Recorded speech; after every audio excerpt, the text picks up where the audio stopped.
Hello everyone, welcome to academy career में आपका स्वागत है। आज मैं आपको बताने जा रही हूँ टैली ERP 9 का जो आपका कोर्स चल रहा है उसमें आज हम बात करेंगे कि अकाउंटिंग इन्फॉर्मेशंस में ग्रुप जो बने हुए होते हैं उसमें लेजर्स हम कैसे क्रिएट करते हैं, तो उसके बारे में आज हम बात करेंगे। अगर आप मेरे चैनल पे नए हैं तो सब्सक्राइब बटन प्रेस कर लीजिएगा, बेल आइकन दबा लीजिएगा। कोई भी आपको डाउट हो तो आप कमेंट कर सकते हैं।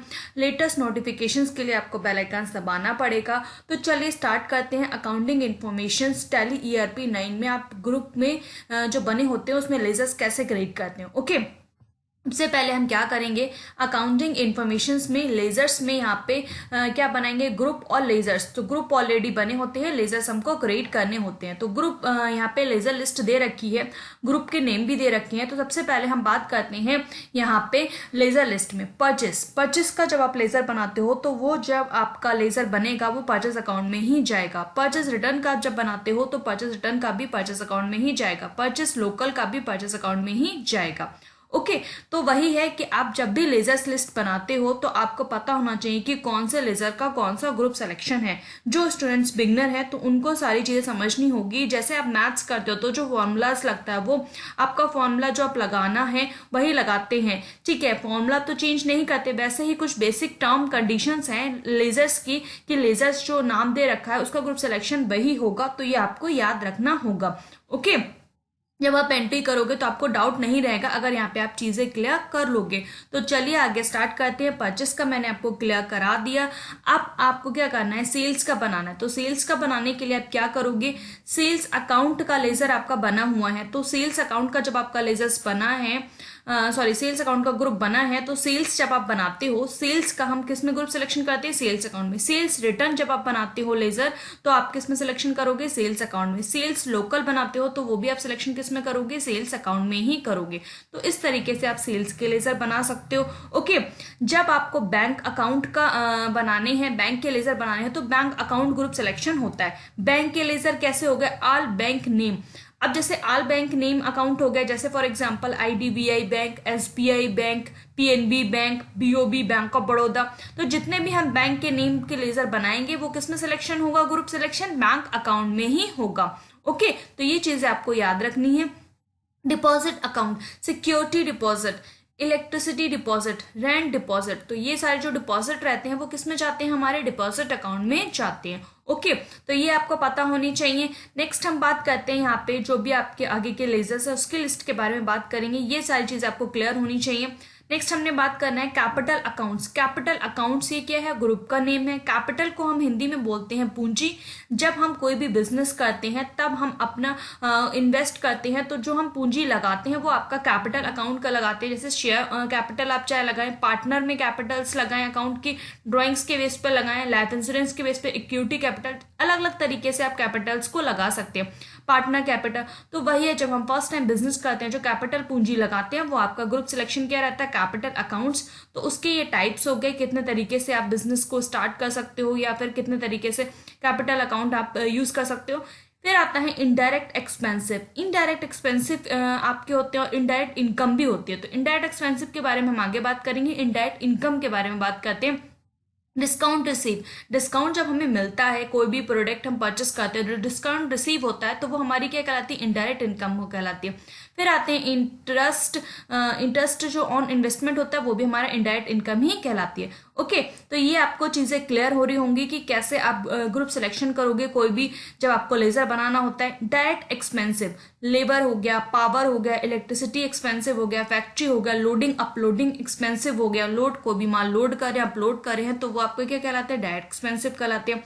और वेयर हाउसिंग एक्सपेंसिव हो गया, कैरेज का हो गया, और आपका इंपोर्ट ड्यूटीज हो गया, बेसिस हो गया, कोल हो गया, गैस हो गया। तो ये सारे आपके क्या कहलाते हैं, डायरेक्ट एक्सपेंसिव कहलाते हैं। ओके, तो ये सारी चीजें आपको पता होनी चाहिए, इसको नोट डाउन कर लीजिएगा। डिस्क्रिप्शन में मैंने टेलीग्राम का लिंक दे रखा है तो उसमें आपको क्या करना है, PDF वहां पे आप प्रोवाइड की जाती है, वीडियोस के लिंक्स भी, तो वहां पे आप ज्वाइन हो जाइए, वहां पे आपको PDF मिल जाएगी। ओके, लेजर लिस्ट की यहाँ पे जो मैं आपको करा रही हूँ, डायरेक्ट एक्सपेंसिव आपको बता दिए हैं, इनडायरेक्ट इनकम्स भी बता दिए। आगे हम बात करेंगे यहाँ पे डायरेक्ट एक्सपेंसिव में ही कुछ आपका coal, gas, water factories, customs, materials, port duties, basis and delivery charges, ये भी आपके क्या कहलाते हैं, डायरेक्ट एक्सपेंसिव में ही आते हैं। ओके, नेक्स्ट हम बात करते हैं इनडायरेक्ट एक्सपेंसिव के। सैलरी हो गया, एडवर्टाइजमेंट हो गया, ये हमारे क्या कहलाते हैं? Indirect expensive. डायरेक्ट एक्सपेंसिव जो हमें पे करने ही करने हैं। इनडायरेक्ट एक्सपेंसिव जिसके रेट्स चेंज होते रहते हैं वो आपके क्या कहलाते हैं? इनडायरेक्ट एक्सपेंसिव होते हैं। Salary increase decrease, advertisement increase decrease होता रहता है, तो वो आपके क्या कहलाते हैं? इनडायरेक्ट एक्सपेंसिव कहलाते हैं। डायरेक्ट इनडायरेक्ट एक्सपेंसिव बहुत इंपॉर्टेंट होते हैं, बहुत सारे होते हैं, तो आपको पता होनी चाहिए। अब जैसे रेंट एक्सपेंसिव हो गया तो वो भी आपका क्या कहलाता है? इनडायरेक्ट एक्सपेंसिव कहलाता है। प्रिंटिंग चार्जेस वो भी indirect expensive. Bad debtors indirect expensive. Audit fees, legal expensive charges, commission allow, donate and charity, ये भी हमारे क्या कहलाते हैं? डायरेक्ट एक्सपेंसिव, इनडायरेक्ट एक्सपेंसिव कहलाते हैं। Okay, repairing and charges, telephone charges, outstanding expensive, ये हमारे क्या कहलाते हैं? सारे इनडायरेक्ट एक्सपेंसिव कहलाते हैं। डायरेक्ट एक्सपेंसिव के बारे में हम बात कर चुके हैं, ये सारे क्या हैं? इनडायरेक्ट एक्सपेंसिव हैं।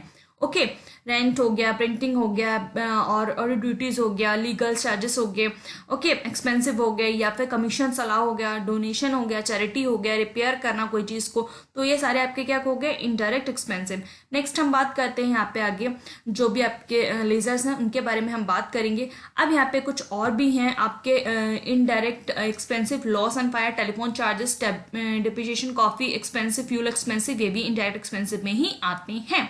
Current assets, prepaid expensive, prepaid bills receive, तो ये भी आपके क्या है? करंट एसेट्स होती हैं। करंट एसेट्स को हम हिंदी में बोलते हैं चल संपत्ति। ओके, तो वो आपकी क्या कहलाती हैं? उसमें आपके प्रीपेड जो एडवांस पेमेंट हो चुके होते हैं वो आपके करंट एसेट्स में आते हैं। करंट लायबिलिटीज जो हम क्रेडिट करते हैं, टैक्सेस, सीजीएसटी हो गया, एसजीएसटी हो गया, आईजीएसटी हो गया, बिल्स हो गया, बिल्स पेबल्स हो गया, तो वो आपके क्या कहलाते हैं? करंट लायबिलिटीज कहलाती हैं। ओके, करंट लायबिलिटीज आपको बता दिया, करंट एसेट्स बता दिया, डायरेक्ट एक्सपेंसिव बता दी, इनडायरेक्ट एक्सपेंसिव बता दी, इनडायरेक्ट इनकम भी बता दी।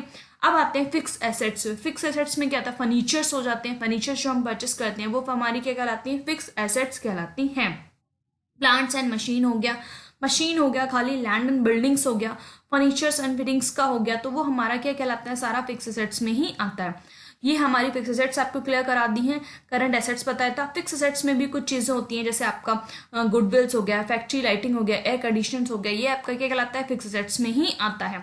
Investment, investment in sharing, long term investment, short term investment, तो ये आपका क्या कहलाता है? इन्वेस्टमेंट जब आप करते हो लॉन्ग टर्म के लिए, शॉर्ट टर्म के लिए, तो वो आपका ग्रुप सिलेक्शन क्या रहता है? इन्वेस्टमेंट ही रहता है। तो चलिए आगे बात करते हैं stock in hand. Stock in hand होता क्या है? स्टॉक्स जो भी गुड्स परचेज एंड सेलिंग्स होता है, जो भी स्टॉक्स खरीदते हैं, air conditioners, telephones, laptops, mobiles, तो वो आपके क्या कहलाते हैं? स्टॉक्स। क्लोजिंग स्टॉक उसका बनता है और ओपनिंग स्टॉक बनता है। क्या क्या बनता है? क्लोजिंग स्टॉक और opening stock. Okay, reserve and supplier, general reserve, capital reserve, investment allow reserve, तो ये सारा आपका रिजर्व में आता है। ये आपको आगे अच्छे से समझ में आएगा जब हम एंट्रीज करेंगे। डायरेक्ट इनकम्स कौन कौन सी होती है वो हम देख लेते हैं। डायरेक्ट इनकम में आता है आपका white charges and delivery charges and transport charges income, तो ये आपकी क्या कहलाती हैं? डायरेक्ट इनकम कहलाती है। इनडायरेक्ट इनकम्स के बारे में हम आपको बात कर चुके हैं कि इनडायरेक्ट इनकम कौन कौन सी होती है। और भी चीजें होती हैं, जैसे जैसे हम एंट्री करना सीखेंगे तो हमें और भी चीजें क्लियर होंगी। तो अभी के लिए इतना ही चीजें हम आपको बता रहे हैं। लेजर्स, इसमें क्या होगा? मैंने आपको बता दिया तो आपको लेजर्स बनाना और क्लियर भी हो जाएंगे कि कौन सा ग्रुप सिलेक्ट। डायरेक्ट में आपको प्रैक्टिकली करके बता दी तो कंफ्यूजन हो जाता कि कौन सा किसका ग्रुप सिलेक्शन है। ओके, तो डायरेक्ट इनकम हमने बताया है।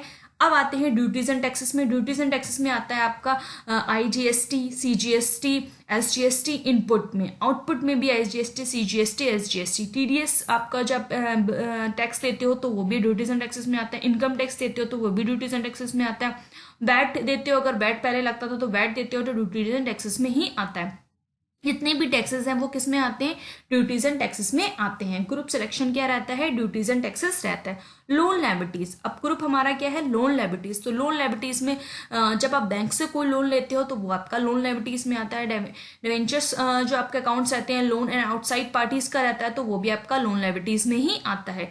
ओके, जितने टैक्सेस हैं वो ड्यूटीज एंड टैक्सेस में, लोन्स अलग से रहता है। अकाउंटिंग इन्फॉर्मेशन, अकाउंटिंग इन्फॉर्मेशन में आपको क्या करना है? यहाँ पे आप जाओगे अकाउंट इन्फॉर्मेशन का, जब आप एक कंपनी बना लोगे तो अकाउंट इन्फॉर्मेशन के चैप्टर पे क्लिक करोगे या एंटर प्रेस करोगे। ग्रुप दे रखे होंगे और लेजर्स, तो हमें कहाँ जाना है? लेजर्स पे जाना है। लेजर्स पे एंटर करना है और क्या करना है? क्रिएट करना है। सिंगल भी क्रिएट कर सकते हो आप लेजर्स को, मल्टी भी क्रिएट कर सकते हो। ओके, तो आप सिंगल ही क्रिएट करिएगा, फिर आप लेजर स्टार बना के देखिएगा। ओके, तो यहाँ पे मैंने आपको क्लियर करा दिया कैसे लेजर क्रिएट करना है, प्रैक्टिकली कैसे बनाना है और कैसे एंट्री करना है, वो हम नेक्स्ट वीडियो में बात करेंगे। आज के लिए इतना ही, सारे लेजर्स को मैंने क्लियर कराने की कोशिश की है आपको। ओके, तो आज के लिए इतना ही। Thank you for watching this video, have a nice day. अगर आप मेरे चैनल पे नए हैं तो सब्सक्राइब बटन जरूर प्रेस करिएगा, बेल आइकन दबा लिएगा। Thank you for watching.